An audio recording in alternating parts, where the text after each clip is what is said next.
Gabay ng botante sa pagboto sa pambansa at lokal na halalan ng 2010. Sa ika-10 ng Mayo 2010, mararanasan ng Pilipinas ang unang automated na halalan. Narito ang ilang hakbang na kakailanganin para maihanda ang mga botante para sa halalan sa Mayo. Ang Commission on Elections kasama ang Smartmatic TIM ay gagawing automated ang halalan gamit ang tinatawag na Precinct Count Optical Scan o COS machine.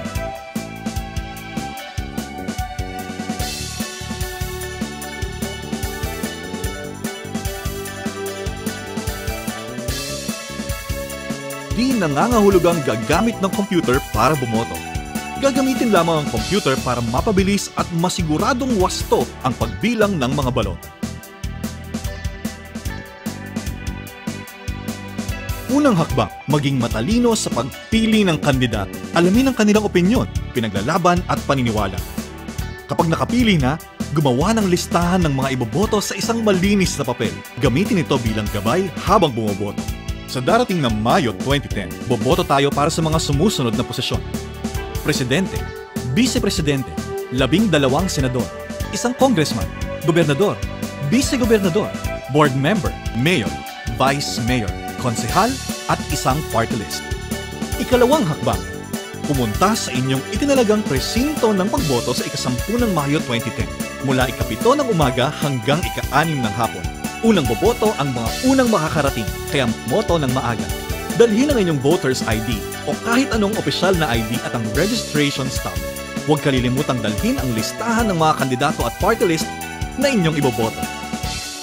Ikatlong hakbang, tiyakin na ang pangalan mo ay kasama sa nakapaskil na listahan ng mga botante o Posted Computerized Voters List o PCVL na matatagpuan sa pintuan ng botohan. Sa listahang ito makikita ang numero ng presinto kung saan ka boboto at ang iyong sequence number. Mayroon ding mga PPCRV Voters Assistance Desks o VAD sa lugar ng botohan. May mga volunteer na tutulong sa inyo para hanapin ang inyong presinto. Ika-4 na hakbang, puntahan ang Board of Election Inspectors o BEIs at ipakita ang numero ng presinto at sequence number kasama ang voter's ID o anumang opisyal na ID. Titignan din ng BEIs kung mayroon ng tinta ang iyong daliri. Kapag natiyak na ng BEIs na maayos ang lahat, saka ka pa lamang bibigyan ng iyong balota. Ikalimang hakbang, siguraduhing walang marka ang bawat pahina ng iyong balota. Bibigyan ka ng secrecy folder para magamit upang takpan ang balota at panatilihing pribado ang iyong pagboto. Bibigyan ka rin ng pangmarka ng balota. Makinig mabuti sa anumang panuto na ibibigay ng BEIs. Ika-6 na hakbang, pumunta sa nakalaang lugar ng pagboto para markahan ang balota. Siguraduhing maiitiman ng buo ang mga bilog sa gilid ng pangalan ng napiling kandidato at party list. Tandaan ng mga sumusunod habang bumoboto. Una, iboto lamang ang wastong bilang ng mga kandidato sa bawat posisyon. Halimbawa, kapag 13 bilog ang initiman mo para sa senador, kung saan 12 lamang ang dapat, wala ni isa sa iyong 13 binoto ang mabibilang. Pero, maaari namang bumoto ng mas mababa sa bilang na inilaan. Halimbawa, kung 11 bilog lamang para sa senador ang initiman, lahat ng 11 binoto ang mabibilang. Ikalawa, mahigpit na ipinagbabawal ang pagbura, kaya maging maingat. Magdala ng listahan ng mga kandidatong iboboto at gamitin itong gabay. Katlo, huwag ipapakita kanino man ang laman ng iyong balota. Ika-4, huwag gagawa ng kahit anong di kailangang marka sa balota. Anging mga boto mo lamang ang markang dapat makita dito. Ika-5, huwag pupunitin ang balota. Ika-6, huwag kokopyahin ang laman ng balota sa anumang paraan. Ika-7, hindi papayagan ang sinuman na itiman ng balota kapag may kasama.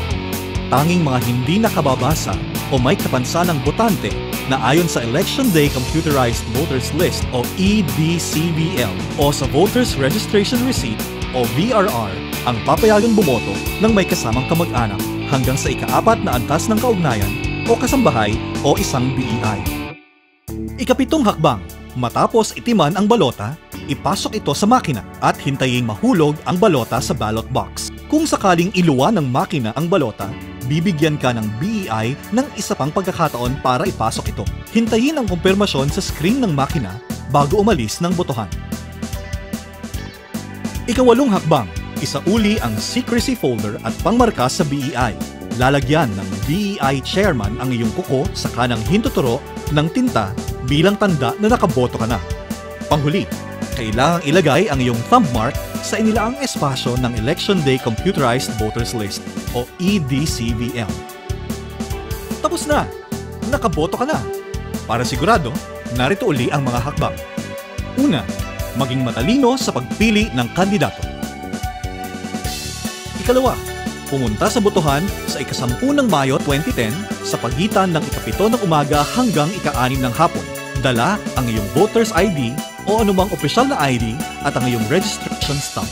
Ikatlo, siguraduhin nasa Posted Computerized Voters List o PCVL ang iyong pangalan at tandaan ang numero ng presinto kung saan ka boboto at ang sequence number. Ika-4, puntahan ang Board of Election Inspectors o BEIs para ipakita ang numero ng presinto at sequence number kasama ang voter's ID o anumang opisyal na ID. Ika-5, kunin ang iyong balota, secrecy folder at pangmarka mula sa BEIs. Ika-6, pumunta sa lugar na inilaan sa pagboto at siguraduhing wasto ang pagkakamarka ng balota. Kailangang maitiman ng buo ang mga bilog sa tabi ng pangalan ng kandidato at party list na iboboto mo. Ika-7, pumunta sa PCOS machine para ipasok ang iyong balota. Ika-8, bumalik sa BEI chairman at magpalagay ng tinta sa kuko ng iyong kanang hintuturo. Maaari kang magbantay at makibalita sa mga kaganapan sa araw ng halalan. Manood at makinig sa mga ulat sa telebisyon at radyo. Tunghayan at maging malay sa mga resulta ng halalan sa pamamagitan ng internet. Ang pagkilos tungo sa automation ay paraan upang magkaroon ng Pilipinas ng malinis na halalan at maging mas mabilis at walang duda ang resulta ng eleksyon. Magdadala ito ng pag-asa at mas maliwanag na kinabukasan sa ating bansa.